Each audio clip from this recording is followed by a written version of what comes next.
అంశంగా మనం ఇప్పుడు చెప్పాలి.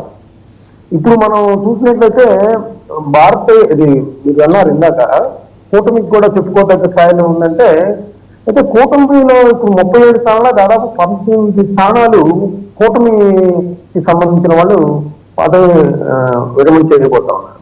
సో 19 స్థానాలు తిరిగి గెలుచుకునే పరిస్థితి ఉందా అంటే అక్కడ అది లేదనే చెప్పాలి సమాధానం. ఎందుకంటే కొన్ని చోట్ల భారతీయ జనతా పార్టీ అధికారంలోకి వచ్చింది కాబట్టి దానికి ఉండే అడ్వాంటేజ్ దానికి ఉన్నాయి. సో అయితే మొత్తంగా చూస్తే ఏంటంటే ఖచ్చితంగా బీజేపీకి కొంత బలం పెరిగే అవకాశాలు మెజారిటీ విషయంలో సెల్ఫ్ సస్టైన్ అంటే వేరే వాళ్ళ మీద ఆధారపడి ఎన్డీఏ కూటమితోనే గెలిచే అవకాశాలు అయితే ఇప్పుడు కనిపిస్తా ఉన్నాయి. ఇప్పుడున్న పరిస్థితుల్లో చూస్తే ఇప్పుడు మహారాష్ట్రలో 7, తమిళనాడులో 6, పశ్చిమ బెంగాల్లో 5, ఒరిస్సాలో 4, అస్సాంలో 3, తెలంగాణలో 2, హర్యానాలో 2, హిమాచల్ ప్రదేశ్లో 1. ఇక్కడ చూస్తే మొత్తానికి పశ్చిమ బెంగాల్, తమిళనాడు మేజర్ స్టేట్. అక్కడ మాత్రమే కొద్దిగా బీజేపీకి ప్రతిబంధకంగా ఉండే అంశాలు.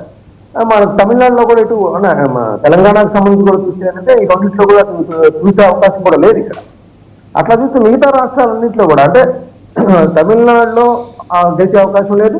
అదేవిధంగా పశ్చిమ బెంగాల్లో మీరు అన్నట్టు ఏంటంటే ఇప్పుడు మమతా బెనర్జీ ఎదుర్కొంటున్న పరిస్థితుల్లో ఇంకొక స్థానానికి ఏమన్నా నిలబెట్టే అవకాశాలు బీజేపీకి ఉన్నాయి అక్కడ. ఎందుకంటే 70 మంది దాకా ఉన్నారు కాబట్టి అక్కడ ఉన్న మొత్తం స్ట్రెంత్ అందరూ పాల్గొనాలి అక్కడ.